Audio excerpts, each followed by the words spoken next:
ভারতের air defence system S-400 না চলেই পাকিস্তানের অনেক মিসাইলকে খেয়ে ফেলেছে। পাকিস্তান বিগত কিছু মাস ধরে ভারতের S-400 এর জবাব খোঁজার চেষ্টায় রয়েছে। আসলে পাকিস্তান S-400 এর চোখে ধুলো দেওয়া মিসাইলের পরীক্ষা অনবরত করছে, কিন্তু মজার ব্যাপার দেখুন, পাকিস্তানের এই বেশিরভাগ মিসাইল তার ওপরেই ফেটেছে। পাকিস্তান একটা মিসাইল নিজেরই পরমাণু কেন্দ্রের কাছে ফেলে, তো অন্য একটা মিসাইল বেলুচিস্তানে গিয়ে পড়ে। কিন্তু আসল খেলা তো তখন হয় যখন আমেরিকা চীনের ওই 3 কোম্পানির ওপর প্রতিবন্ধকতা লাগিয়ে দেয়, যারা পাকিস্তানকে মিসাইলের পরীক্ষার জন্য এনার্জি বিক্রি করেছিল। মানে S-400 কে ফেল করানোর চেষ্টায় থাকা পাকিস্তান নিজে তো ডোবেই, কিন্তু নিজের সাথে সাথে চীনকে নিয়েও ডোবে।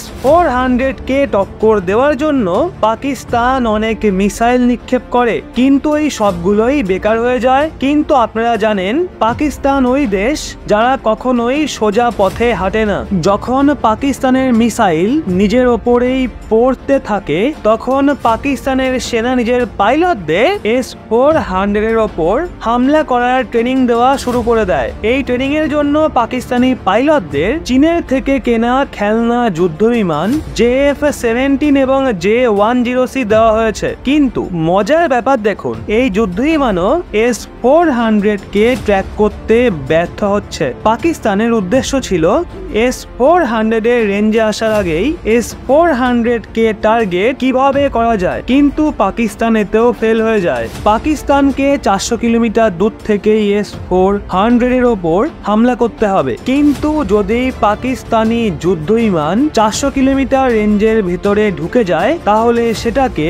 S-400 এর হাত থেকে কেউই বাঁচাতে পারবে না। এবার চলে আসি পাকিস্তানের আয়রন ব্রাদার চীনের কাছে। উৎসবে ভারতীয়রা যেভাবে কেনাকাটা করে, তাতে শুধু দেশের অর্থনীতি চাঙ্গা হয় না, বরং ইন্টারন্যাশনাল মনিটারি ফান্ড অর্থাৎ IMF এর মতে ভারতীয় অর্থব্যবস্থার গতি গ্লোবাল ইকোনমিকে বাড়াতে বিশেষ ভূমিকা পালন করছে।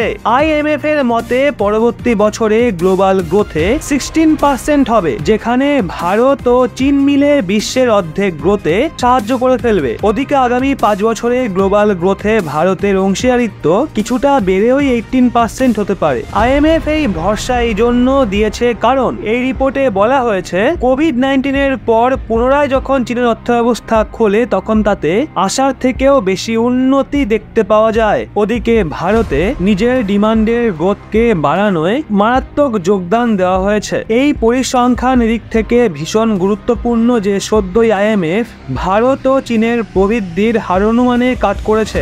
IMF এর মতে 2024 সালে ভারতের প্রবৃদ্ধির হার হবে 6.3%, যেখানে চীনের গ্রোথ রেট 4.2% হওয়ার অনুমান রয়েছে। মানে ভারতের গ্রোথ রেট চীনের থেকে বেশি থাকবে। আর অনুমান করা হচ্ছে এর জন্য দুটো মেন কারণ রয়েছে। IMF জানিয়েছে, বৈশ্বিক মন্দার কারণে ভারত ও চীনের রপ্তানি কমতে পারে, যেখানে কমজোর ফাইন্যান্সিয়াল সিচুয়েশনের জন্য ঘরোয়া ডিমান্ডে পতন দেখতে পাওয়া যেতে পারে। IMF এর রিপোর্টে বলা হয়েছে, চীনের কমজোর আর্থিক অবস্থার প্রভাব পুরো এশিয়া এবং প্রশান্ত ক্ষেত্রে পড়তে পারে। চীনে পলিসিকে উপকারী বানানো সত্ত্বেও ওখানকার প্রপার্টি মার্কেটে আসা পতন চীনের গ্রোথ রেটের ক্ষতি করছে। বৈশ্বিক মন্দা এশিয়া প্রশান্ত ক্ষেত্রে অর্থব্যবস্থার জন্য সমস্যা তৈরি করছে। বিশ্বজুড়ে কেন্দ্রীয় ব্যাংকগুলো যেভাবে মৌদ্রিক নীতিকে কঠিন করেছে, তার ফলেও এশিয়া প্রশান্ত ক্ষেত্রের দেশগুলোর গ্রোথ প্রভাবিত হয়েছে। তো